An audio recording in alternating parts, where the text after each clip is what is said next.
The City of God by St. Augustine of Hippo, Book 1, Chapter 16. But they fancy they bring a conclusive charge against Christianity when they aggravate the horror of captivity by adding that not only wives and unmarried maidens, but even consecrated virgins were violated. But truly, with respect to this, it is not Christian faith, nor piety, nor even the virtue of chastity which is hemmed into any difficulty. The only difficulty is so to treat the subject as to satisfy at once modesty and reason. And in discussing it we shall not be so careful to reply to our accusers as to comfort our friends.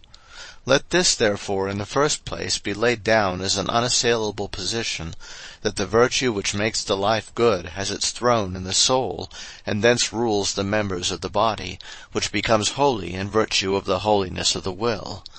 And that while the will remains firm and unshaken, nothing that another person does with the body, or upon the body, is any fault of the person who suffers it, so long as he cannot escape it without sin.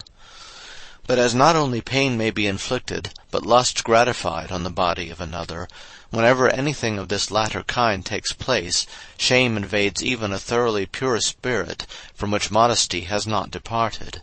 Shame, lest that act, which could not be suffered without some sensual pleasure, should be believed to have been committed also with some assent of the will. Chapter 17. And consequently, even if some of those virgins killed themselves to avoid such disgrace, who that has any human feeling would refuse to forgive them? And as for those who would not put an end to their lives, lest they might seem to escape the crime of another by a sin of their own, he who lays this to their charge as a great wickedness is himself not guiltless of the fault of folly. For if it is not lawful to take the law into our own hands, and slay even a guilty person, whose death no public sentence has warranted, then certainly he who kills himself is a homicide, and so much the guiltier of his own death, as he was more innocent of that offense for which he doomed himself to die. Do we justly execrate the deed of Judas, and does truth itself pronounce that by hanging himself he rather aggravated than expiated the guilt of that most iniquitous betrayal, since, by despairing of God's mercy in his sorrow that wrought death, he left to himself no place for a healing penitence? How much more ought he to abstain from laying violent hands on himself, who has done nothing worthy of such a punishment? For Judas, when he killed himself, killed a wicked man, but he passed from this life chargeable not only with the death of Christ, but with his own. For though he killed himself on account of his crime, his killing himself was another crime. Why then should a man who has done no ill do ill to himself, and by killing himself kill the innocent to escape another's guilty act, and perpetrate upon himself a sin of his own, that the sin of another may not be perpetrated on him? Chapter 18. But is there a fear that even another's lust may pollute the violated? It will not pollute if it be another's. If it pollute, it is not another's, but is shared also by the polluted. But since purity is a virtue of the soul, and has for its companion virtue, the fortitude which will rather endure all ills than consent to evil, and since no one, however magnanimous and pure, has always the disposal of his own body, but can control only the consent and refusal of his will, what sane man can suppose that, if his body be seized and forcibly made use of to satisfy the lust of another, he thereby loses his purity? For if purity can be thus destroyed, then assuredly purity is no virtue of the soul, nor can it be numbered among those good things by which the life is made good, but among the good things of the body, in the same category as strength, beauty, sound and unbroken health, and, in short, all such good things as may be diminished, without at all diminishing the goodness and rectitude of our life. But if purity be nothing better than these, why should the body be perilled that it may be preserved? If, on the other hand, it belongs to the soul, then not even when the body is violated is it lost.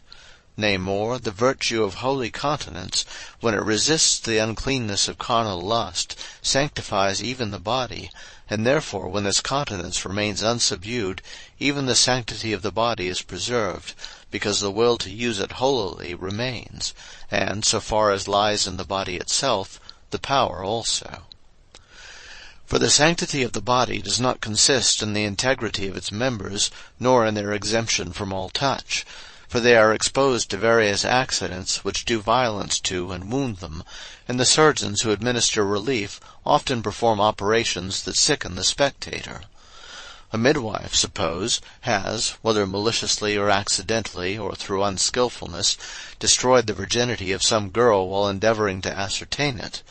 I suppose no one is so foolish as to believe that by this destruction of the integrity of one organ, the virgin has lost anything even of her bodily sanctity. And thus, so long as the soul keeps this firmness of purpose which sanctifies even the body, the violence done by another's lust makes no impression on this bodily sanctity, which is preserved intact by one's own persistent continence.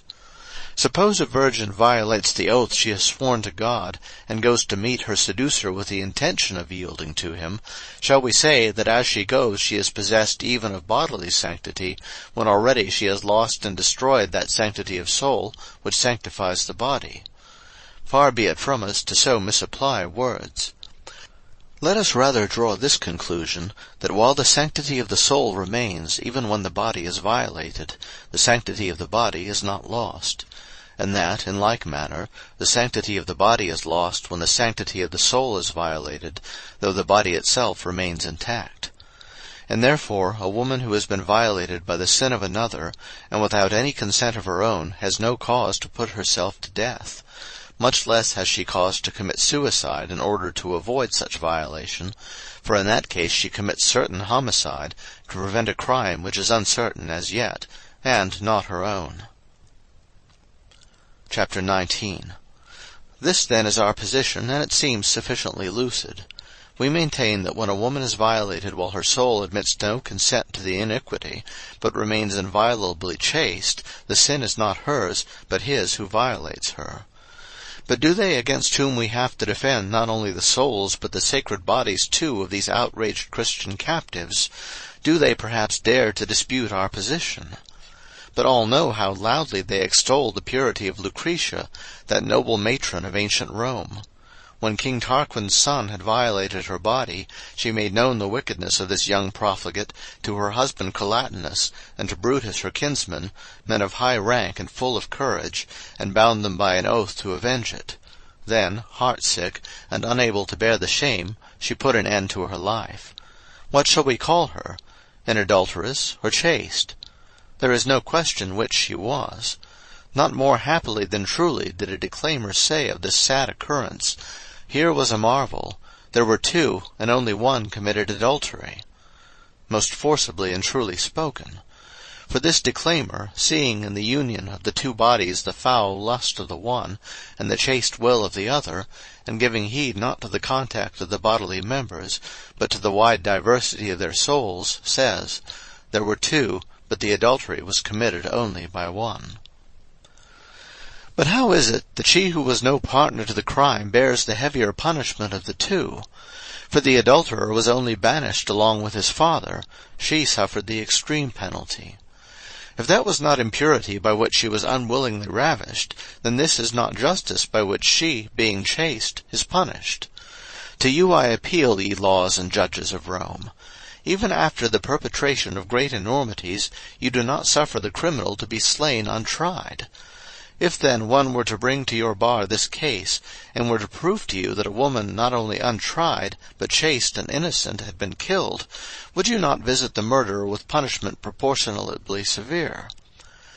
This crime was committed by Lucretia. That Lucretia so celebrated and lauded slew the innocent, chaste, outraged Lucretia. Pronounce sentence. But if you cannot, because there does not appear anyone whom you can punish, why do you extol with such unmeasured laudation her who slew an innocent and chaste woman? Assuredly you will find it impossible to defend her before the judges of the realms below, if they be such as your poets are fond of representing them. For she is among those who guiltless sent themselves to doom, and all for loathing of the day, in madness threw their lives away. And if she with the others wishes to return, fate bars the way. Around their keep the slow unlovely waters creep, and bind with ninefold chain. Or perhaps she is not there, because she slew herself conscious of guilt, not of innocence. She herself alone knows her reason. But what if she was betrayed by the pleasure of the act, and gave some consent to Sextus, though so violently abusing her, and then was so affected with remorse that she thought death alone could expiate her sin? Even though this were the case, she ought still to have held her hand from suicide, if she could with her false gods have accomplished a fruitful repentance. However, if such were the state of the case, and if it were false that there were two, but only one committed adultery, if the truth were that both were involved in it, one by open assault, the other by secret consent, then she did not kill an innocent woman, and therefore her erudite defenders may maintain that she is not among that class of the dwellers below who guiltless sent themselves to doom. But this case of Lucretia is in such a dilemma that if you extenuate the homicide, you confirm the adultery. If you acquit her of adultery, you make the charge of homicide heavier. And there is no way out of the dilemma when one asks, if she was adulterous, why praise her? If chaste, why slay her? Nevertheless, for our purpose of refuting those who are unable to comprehend what true sanctity is, and who therefore insult over our outraged Christian women, it is enough that in the instance of this noble Roman matron it was said in her praise, there were two, but the adultery was the crime of only one. For Lucretia was confidently believed to be superior to the contamination of any consenting thought to the adultery. And accordingly, since she killed herself for being subjected to an outrage in which she had no guilty part, it is obvious that this act of hers was prompted not by the love of purity, but by the overwhelming burden of her shame. She was ashamed that so foul a crime had been perpetrated upon her, though without her abetting, and this matron, with the Roman love of glory in her veins, was seized with a proud dread that if she continued to live it would be supposed she willingly did not resent the wrong that had been done her. She could not exhibit to men her conscience, but she judged that her self-inflicted punishment would testify her state of mind, and she burned with shame at the thought that her patient endurance of the foul affront that another had done her should be construed into complicity with him. Not such was the decision of the Christian women who suffered as she did, and yet survive. They declined to avenge upon themselves the guilt of others, and so add crimes of their own to those crimes in which they had no share.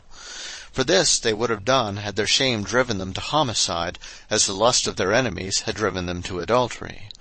Within their own souls, and the witness of their own conscience, they enjoy the glory of chastity. In the sight of God, too, they are esteemed pure, and this contents them. They ask no more. It suffices them to have opportunity of doing good, and they decline to evade the distress of human suspicion, lest they thereby deviate from the divine law. Chapter 20. It is not without significance that in no passage of the holy canonical books there can be found either divine precept or permission to take away our own life, whether for the sake of entering on the enjoyment of immortality, or of shunning or ridding ourselves of anything whatever. Nay, the law, rightly interpreted, even prohibits suicide, where it says, "Thou shalt not kill." This is proved especially by the omission of the words "thy neighbor," which are inserted when false witness is forbidden, "Thou shalt not bear false witness against thy neighbor." Nor yet should anyone on this account suppose he has not broken this commandment, if he has borne false witness only against himself. For the love of our neighbor is regulated by the love of ourselves, as it is written, "Thou shalt love thy neighbor as thyself." If, then, he who makes false statements about himself is not less guilty of bearing false witness than if he had made them to the injury of his neighbor, although in the commandment prohibiting false witness only his neighbor is mentioned, and persons taking no pains to understand it might suppose that a man was allowed to be a false witness to his own hurt, how much greater reason have we to understand that a man may not kill himself, since in the commandment, "Thou shalt not kill," there is no limitation added, nor any exception made in favor of anyone, and least of all in favor of him on whom the command is laid. And so some attempt to extend this command even to beasts and cattle, as if it forbade us to take life from any creature. But if so, why not extend it also to the plants, and all that is rooted in and nourished by the earth? For though this class of creatures have no sensation, yet they also are said to live, and consequently they can die, and therefore, if violence be done them, can be killed. So too the Apostle, when speaking of the seeds of such things as these, says, That which thou sowest is not quickened except it die. And in the psalm it is said, He killed their vines with hail. Must we therefore reckon it a breaking of this commandment, Thou shalt not kill, to pull a flower? Are we thus insanely to countenance the foolish error of the Manichaeans? Putting aside, then, these ravings, if, when we say, Thou shalt not kill, we do not understand this of the plants, since they have no sensation, nor of the irrational animals that fly, swim, walk, or creep, since they are dissociated from us by their want of reason, and are therefore by the just appointment of the Creator subjected to us to kill or keep alive for our own uses. If so, then it remains that we understand that commandment simply of man. The commandment is, Thou shalt not kill man. Therefore neither another nor yourself, for he who kills himself still kills nothing else than man. Chapter 21. However, there are some exceptions made by the divine authority to its own law, that men may not be put to death. These exceptions are of two kinds, being justified either by a general law, or by a special commission granted for a time to some individual. And in this latter case, he to whom authority is delegated, and who is but the sword in the hand of him who uses it, is not himself responsible for the death he deals. And accordingly, they who have waged war in obedience to the divine command, or in conformity with his laws, have represented in their persons the public justice or the wisdom of government, and in this capacity have put to death wicked men. Such persons have by no means violated the commandment, Thou shalt not kill. Abraham indeed was not merely deemed guiltless of cruelty, but was even applauded for his piety, because he was ready to slay his son in obedience to God, not to his own passion. And it is reasonably enough made a question, whether we are to esteem it to have been in compliance with the command of God that Jephthah killed his daughter, because she met him when he had vowed that he would sacrifice to God whatever first met him as he returned victorious from battle. Samson, too, who drew down the house on himself and his foes together, is justified only on this ground, that the Spirit who wrought wonders by him had given him secret instructions to do this. With the exception, then, of these two classes of cases, which are justified either by a just law that applies generally, or by a special intimation from God himself, the fountain of all justice, whoever kills a man, either himself or another, is implicated in the guilt of murder. Chapter 22. But they who have laid violent hands on themselves are perhaps to be admired for their greatness of soul, though they cannot be applauded for the soundness of their judgment. However, if you look at the matter more closely, you will scarcely call it greatness of soul, which prompts a man to kill himself, rather than bear up against some hardships of fortune, or sins in which he is not implicated. Is it not rather proof of a feeble mind, to be unable to bear either the pains of bodily servitude, or the foolish opinion of the vulgar? And is not that to be pronounced the greater mind, which rather faces than flees the ills of life, and which, in comparison of the light and purity of conscience, holds in small esteem the judgment of men, and specially of the vulgar, which is frequently involved in a mist of error? And therefore, if suicide is to be esteemed a magnanimous act, none can take higher rank for magnanimity than that Cleombrotus, who, as the story goes, when he had read Plato's book in which he treats of the immortality of the soul, threw himself from a wall, and so passed from this life to that which he believed to be better. For he was not hard pressed by calamity, nor by any accusation, false or true, which he could not very well have lived down.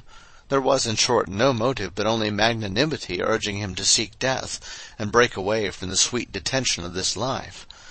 And yet that this was a magnanimous rather than a justifiable action, Plato himself, whom he had read, would have told him, for he would certainly have been forward to commit, or at least to recommend, suicide, had not the same bright intellect which saw that the soul was immortal, discerned also that to seek immortality by suicide was to be prohibited rather than encouraged.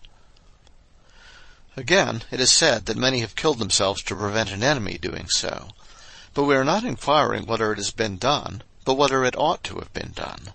Sound judgment is to be preferred even to examples, and indeed examples harmonize with the voice of reason, but not all examples, but those only which are distinguished by their piety, and are proportionately worthy of imitation.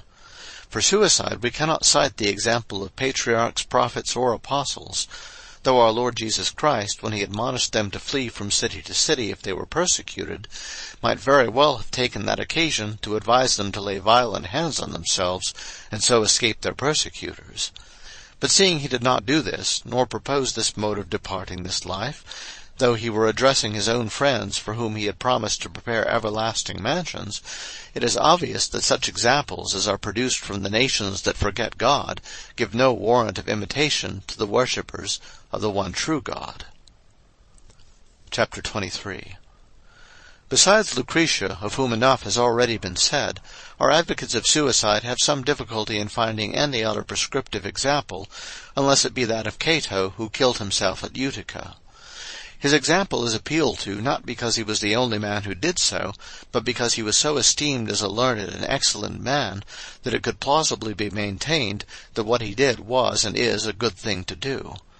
But of this action of his, what can I say but that his own friends, enlightened men as he, prudently dissuaded him, and therefore judged his act to be that of a feeble rather than a strong spirit, and dictated not by honorable feeling forestalling shame, but by weakness shrinking from hardships. Indeed, Cato condemns himself by the advice he gave to his dearly loved son. For if it was a disgrace to live under Caesar's rule, why did the father urge the son to this disgrace by encouraging him to trust absolutely to Caesar's generosity? Why did he not persuade him to die along with himself? If Torquatus was applauded for putting his son to death, when contrary to orders he had engaged, and engaged successfully, with the enemy, why did conquered Cato spare his conquered son, though he did not spare himself? Was it more disgraceful to be a victor contrary to orders, than to submit to a victor contrary to the received ideas of honor? Cato, then, cannot have deemed it to be shameful to live under Caesar's rule, for had he done so, the father's sword would have delivered his son from this disgrace. The truth is that his son, whom he both hoped and desired would be spared by Caesar, was not more loved by him than Caesar was envied the glory of pardoning him, as indeed Caesar himself is reported to have said, or if envy is too strong a word, let us say he was ashamed that this glory should be his. Chapter 24. Our opponents are offended at our preferring to Cato the saintly Job, who endured dreadful evils in his body rather than deliver himself from all torment by self-inflicted death, or other saints of whom it is recorded in our authoritative and trustworthy books that they bore captivity and the oppression of their enemies rather than commit suicide. But their own books authorize us to prefer to Marcus Cato Marcus Regulus. For Cato had never conquered Caesar, and when conquered by him, disdained to submit himself to him, and that he might escape this submission, put himself to death. Regulus, on the contrary, had formerly conquered the Carthaginians, and in command of the army of Rome had won for the Roman Republic a victory which no citizen could bewail, and which the enemy himself was constrained to admire. Yet afterwards, when he in his turn was defeated by them, he preferred to be their captive rather than to put himself beyond their reach by suicide. Patient under the domination of the Carthaginians, and constant in his love of the Romans, he neither deprived the one of his conquered body, nor the other of his unconquered spirit. Neither was it love of life that prevented him from killing himself. This was plainly enough indicated by his unhesitatingly returning, on account of his promise and oath, to the same enemies whom he had more grievously provoked by his words in the Senate than even by his arms in battle. Having such a contempt of life, and preferring to end it by whatever torments excited enemies might contrive, rather than terminate it by his own hand, he could not more distinctly have declared how great a crime he judged suicide to be. Among all their famous and remarkable citizens, the Romans have no better man to boast of than this, who was neither corrupted by prosperity, for he remained a very poor man after winning such victories, nor broken by adversity, for he returned intrepidly to the most miserable end.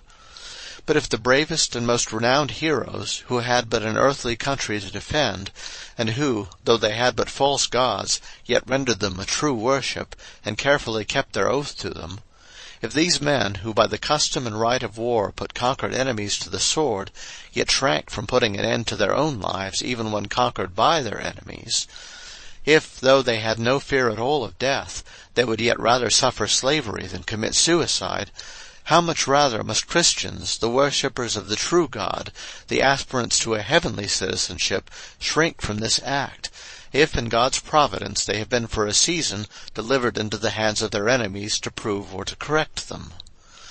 And certainly Christians subjected to this humiliating condition will not be deserted by the Most High, who for their sakes humbled himself. Neither should they forget that they are bound by no laws of war, nor military orders, to put even a conquered enemy to the sword. And if a man may not put to death the enemy who has sinned, or may yet sin against him, who is so infatuated as to maintain that he may kill himself because an enemy has sinned, or is going to sin, against him? Chapter 25. But, we are told, there is ground to fear that when the body is subjected to the enemy's lust, the insidious pleasure of sense may entice the soul to consent to the sin, and steps must be taken to prevent so disastrous a result. And is not suicide the proper mode of preventing not only the enemy's sin, but the sin of the Christian so allured? Now, in the first place, the soul which is led by God and his wisdom, rather than by bodily concupiscence, will certainly never consent to the desire aroused in its own flesh by another's lust.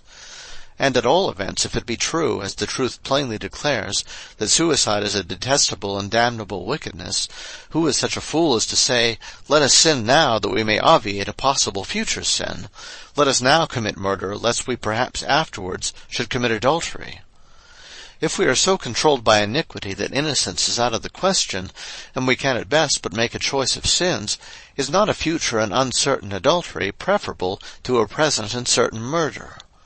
Is it not better to commit a wickedness which penitence may heal, than a crime which leaves no place for healing contrition?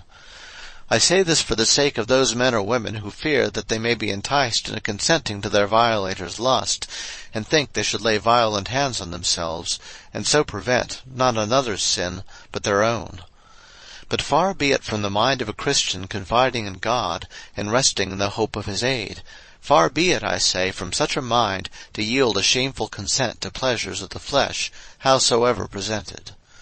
And if that lustful disobedience which still dwells in our mortal members follows its own law irrespective of our will, surely its motions in the body of one who rebels against them are as blameless as its motions in the body of one who sleeps. Chapter 26. But, they say, in the time of persecution some holy women escaped those who menaced them with outrage by casting themselves into rivers which they knew would drown them, and having died in this manner, they are venerated in the Church Catholic as martyrs. Of such persons I do not presume to speak rashly. I cannot tell whether there may not have been vouchsafed to the Church some divine authority, proved by trustworthy evidences, for so honoring their memory. It may be that it is so. It may be they were not deceived by human judgment, but prompted by divine wisdom to their act of self-destruction. We know that this was the case with Samson. And when God enjoins any act, and intimates by plain evidence that he has enjoined it, who will call obedience criminal? Who will accuse so religious a submission? But then every man is not justified in sacrificing his son to God, because Abraham was commendable in so doing. The soldier who has slain a man in obedience to the authority under which he is lawfully commissioned is not accused of murder by any law of his state. Nay, if he has not slain him, it is then he is accused of treason to the state, and of despising the law. But if he has been acting on his own authority and at his own impulse, he has in this case incurred the crime of shedding human blood. And thus he is punished for doing without orders the very thing he is punished for neglecting to do when he has been ordered. If the commands of a general make so great a difference, shall the commands of God make none? He then who knows it is unlawful to kill himself may nevertheless do so if he is ordered by him whose commands we may not neglect. Only let him be very sure that the divine command has been signified. As for us, we can become privy to the secrets of conscience only in so far as these are disclosed to us, and so far only do we judge. No one knoweth the things of a man save the spirit of man which is in him. But this we affirm, this we maintain, this we every way pronounce to be right, that no man ought to inflict on himself voluntary death, for this is to escape the ills of time by plunging into those of eternity. that no man ought to do so on account of another man's sins, for this were to escape a guilt which could not pollute him by incurring great guilt of his own. That no man ought to do so on account of his own past sins, for he has all the more need of this life that these sins may be healed by repentance. That no man should put an end to this life to obtain that better life we look for after death, for those who die by their own hand have no better life after death. Chapter 27. There remains one reason for suicide which I mentioned before, and which is thought a sound one, namely, to prevent one's falling into sin, either through the blandishments of pleasure or the violence of pain. If this reason were a good one, then we should be impelled to exhort men at once to destroy themselves as soon as they have been washed in the laver of regeneration and have received the forgiveness of all sin. Then is the time to escape all future sin, when all past sin is blotted out. And if this escape be lawfully secured by suicide, why not then specially? Why does any baptized person hold his hand from taking his own life? Why does any person who is freed from the hazards of this life again expose himself to them, when he has power so easily to rid himself of them all, and when it is written, "He who loveth danger shall fall into it"? Why does he love, or at least face, so many serious dangers by remaining in this life from which he may legitimately depart? But is anyone so blinded and twisted in his moral nature, and so far astray from the truth, as to think that, though a man ought to make away with himself for fear of being led into sin by the oppression of one man, his master, he ought yet to live, and so expose himself to the hourly temptations of this world, both to all those evils which the oppression of one master involves, and to numberless other miseries in which this life inevitably implicates us? What reason, then, is there for our consuming time in those exhortations by which we seek to animate the baptized, either to virginal chastity, or vigil continence, or matrimonial fidelity, when we have so much more simple and compendious a method of deliverance from sin, by persuading those who are fresh from baptism to put an end to their lives, and so pass to their Lord pure and well-conditioned? If anyone thinks that such persuasion should be attempted, I say he is not foolish, but mad. With what face, then, can he say to any man, "Kill yourself, lest to your small sins you add a heinous sin, while you live under an unchaste master, whose conduct is that of a barbarian"?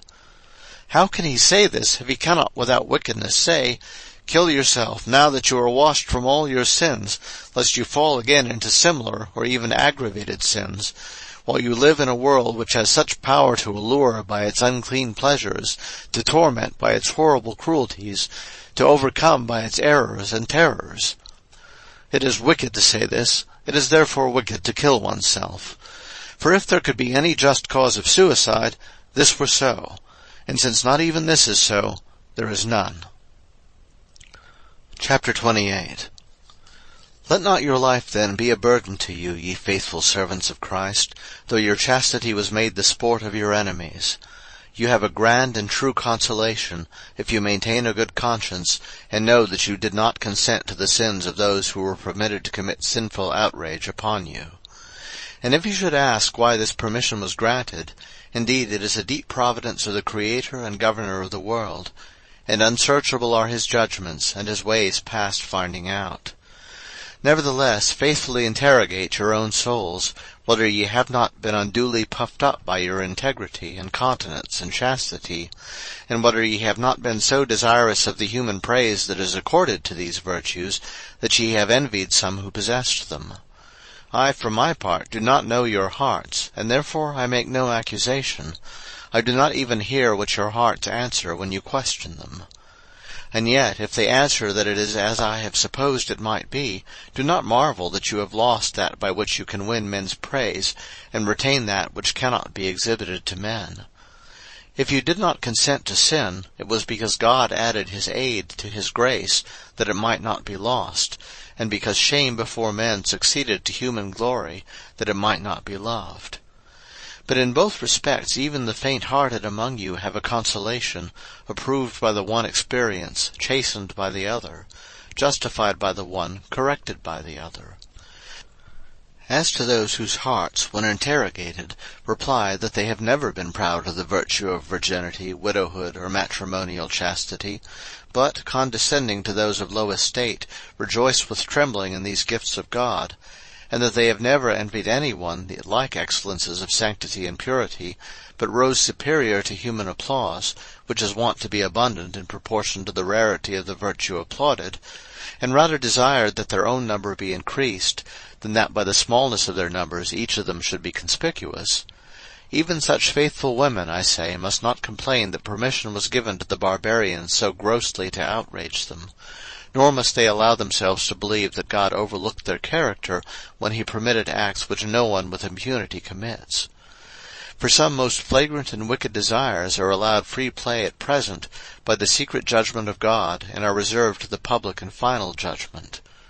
Moreover, it is possible that those Christian women, who are unconscious of any undue pride on account of their virtuous chastity, whereby they sinlessly suffered the violence of their captors, had yet some lurking infirmity which might have betrayed them into a proud and contemptuous bearing, had they not been subjected to the humiliation that befell them in the taking of the city. As, therefore, some men were removed by death, that no wickedness might change their disposition, so these women were outraged lest prosperity should corrupt their modesty. Neither those women, then, who were already puffed up by the circumstance that they were still virgins, nor those who might have been so puffed up had they not been exposed to the violence of the enemy, lost their chastity, but rather gained humility. The former were saved from pride already cherished, the latter from pride that would shortly have grown upon them.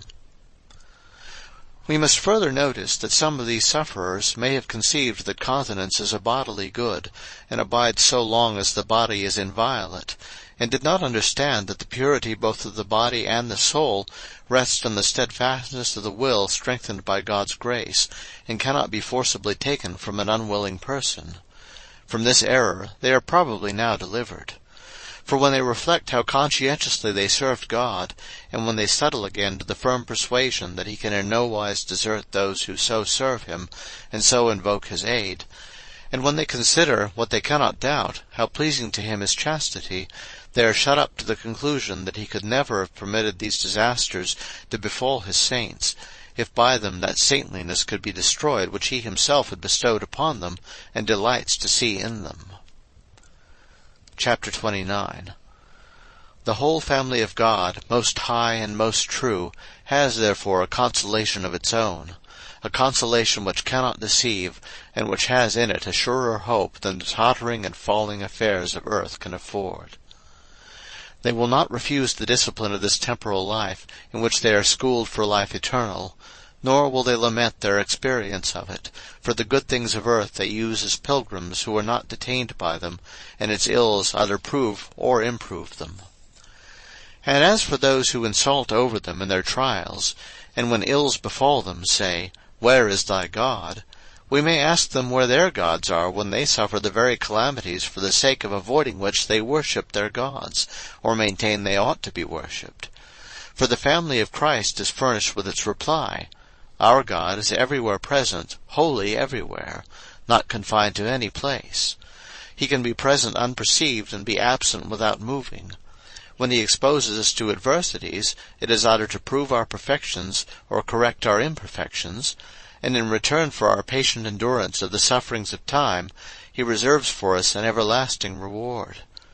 But who are you that we should deign to speak to you about even your own gods, much less about our God, who is to be feared above all gods? For all the gods of the nations are idols, but the Lord made the heavens. Chapter 30. If the famous Scipio Nasica were now alive, who was once your pontiff, and was unanimously chosen by the Senate, when, in the panic created by the Punic War, they sought for the best citizen to entertain the Phrygian goddess, he would curb this shamelessness of yours, though you would perhaps scarcely dare to look upon the countenance of such a man. For why in your calamities do you complain of Christianity, unless because you desire to enjoy your luxurious license unrestrained, and to lead an abandoned and profligate life, without the interruption of any uneasiness or disaster? For certainly your desire for peace and prosperity and plenty is not prompted by any purpose of using these blessings honestly, that is to say, with moderation, sobriety, temperance, and piety. For your purpose rather is to run riot in an endless variety of sottish pleasures, and thus to generate from your prosperity a moral pestilence which will prove 1,000-fold more disastrous than the fiercest enemies. It was such a calamity as this that Scipio, your chief pontiff, your best man in the judgment of the whole Senate, feared when he refused to agree to the destruction of Carthage, Rome's rival, and opposed Cato, who advised its destruction. He feared security, the enemy of weak minds, and he perceived that a wholesome fear would be a fit guardian for the citizens. And he was not mistaken. The event proved how wisely he had spoken.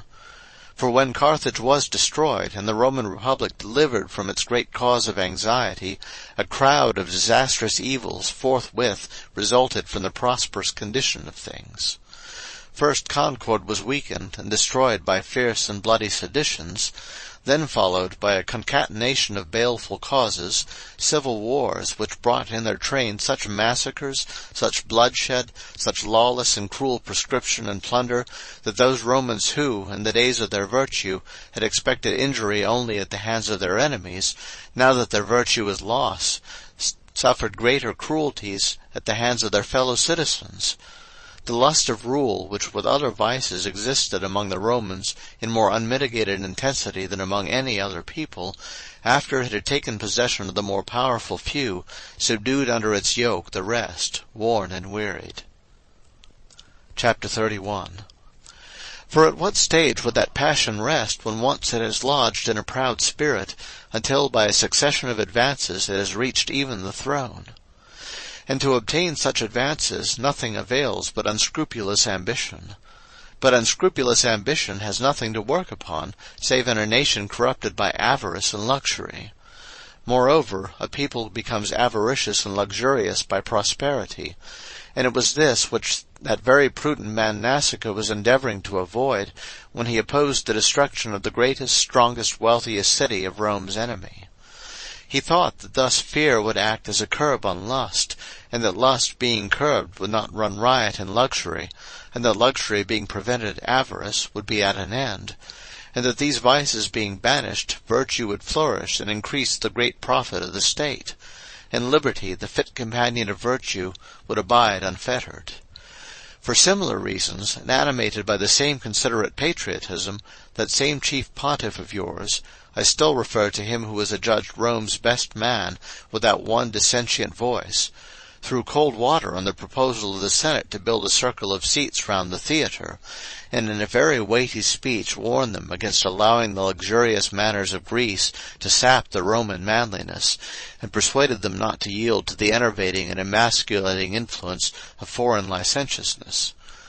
So authoritative and forcible were his words that the Senate was moved to prohibit the use even of those benches which hitherto had been customarily brought to the theatre for the temporary use of the citizens. How eagerly would such a man as this have banished from Rome the scenic exhibitions themselves, had he dared to oppose the authority of those whom he supposed to be gods! For he did not know that they were malicious devils, or, if he did, he supposed that they should rather be propitiated than despised. For there had not yet been revealed to the Gentiles the heavenly doctrine which should purify their hearts by faith, and transform their natural disposition by humble godliness, and turn them from the service of proud devils to seek the things that are in heaven, or even above the heavens. Chapter 32. Know then, ye who are ignorant of this, and ye who feign ignorance, be reminded, while you murmur against him who has freed you from such rulers, that the scenic games, exhibitions of shameless folly and license, were established at Rome not by men's vicious cravings, but by the appointment of your gods. Much more pardonably might you have rendered divine honors to Scipio than to such gods as these. The gods were not so moral as their pontiff. But give me now your attention, if your mind, inebriated by its deep potations of error, can take in any sober truth. The gods enjoin that games be exhibited in their honor to stay a physical pestilence. Their pontiff prohibited the theatre from being constructed to prevent a moral pestilence. If then there remains in you sufficient mental enlightenment to prefer the soul to the body, choose whom you will worship. Besides, though the pestilence was stayed, this was not because the voluptuous madness of stage plays had taken possession of a warlike people hitherto accustomed only to the games of the circus, but these astute and wicked spirits, foreseeing that in due course the pestilence would shortly cease, took occasion to infect not the bodies, but the morals of their worshippers with a far more serious disease. And in this pestilence these gods find great enjoyment, because it benighted the minds of men with so gross a darkness, and dishonoured them with so foul a deformity, that even quite recently, will posterity be able to credit it, some of those who fled from the sack of Rome and found refuge in Carthage were so infected with this disease that day after day they seemed to contend with one another who should most madly run after the actors in the theatres. Chapter 33. O infatuated man, what is this blindness, or rather madness, which possesses you? How is it that while, as we hear, even the eastern nations are bewailing your ruin, and while powerful states in the most remote parts of the earth are mourning your fall as a public calamity, ye yourselves should be crowding to the theatres, should be pouring into them and filling them, and in short be playing a madder part now than ever before? This was the foul plague spot, this the wreck of virtue and honour that Scipio sought to preserve you from when he prohibited the construction of theatres. This was his reason for desiring that you might still have an enemy to fear, seeing as he did how easily prosperity would corrupt and destroy you. He did not consider that republic flourishing whose walls stand, but whose morals are in ruins. But the seductions of evil-minded devils had more influence with you than the precautions of prudent men.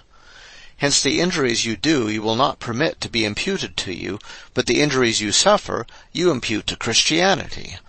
Depraved by good fortune, and not chastened by adversity, what you desire in the restoration of a peaceful and secure state is not the tranquillity of the commonwealth, but the impunity of your own vicious luxury. Scipio wished you to be hard pressed by an enemy, that you might not abandon yourselves to luxurious manners. But so abandoned are you, that not even when crushed by the enemy is your luxury repressed. You have missed the profit of your calamity, you have been made most wretched, and have remained most profligate. Chapter 34. And that you are yet alive is due to God, who spares you, that you may be admonished to repent and reform your lives.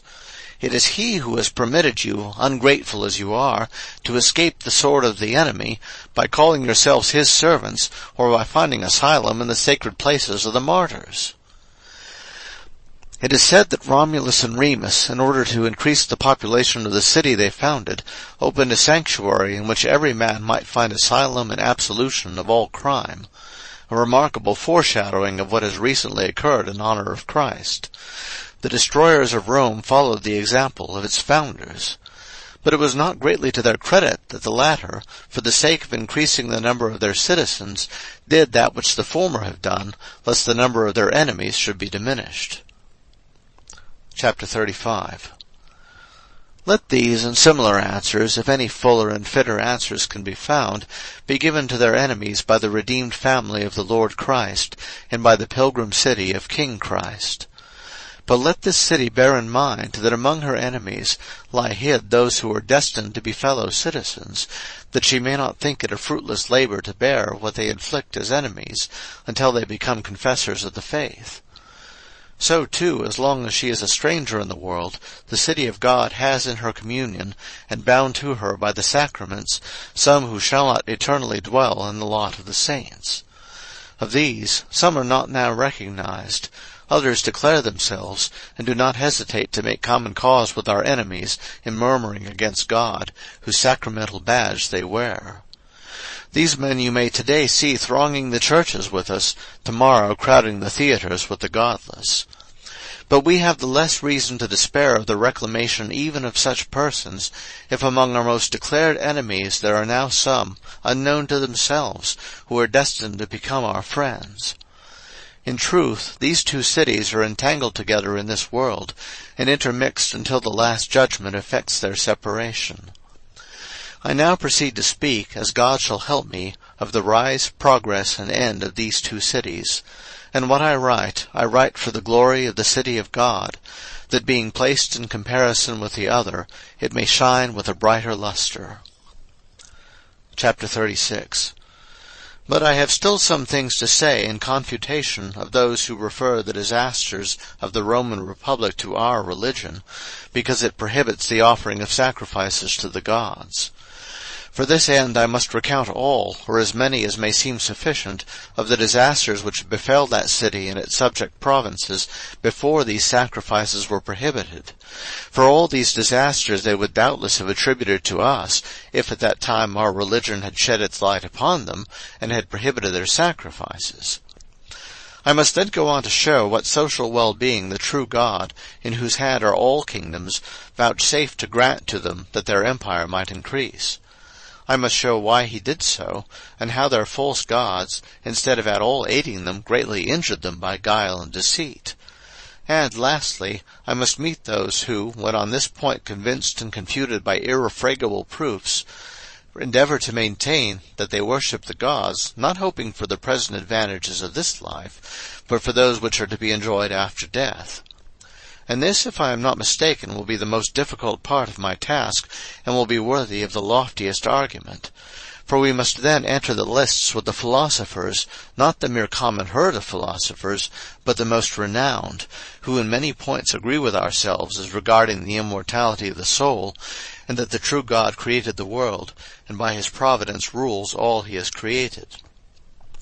But as they differ from us on other points, we must not shrink from the task of exposing their errors, that, having refuted the gainsaying of the wicked with such ability as God may vouchsafe, we may assert the city of God, and true piety, and the worship of God, to which alone the promise of true and everlasting felicity is attached.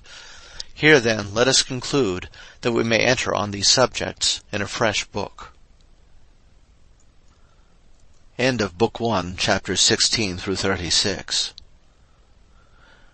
Recording by Darren L. Slider, Fort Worth, Texas, www.logoslibrary.org.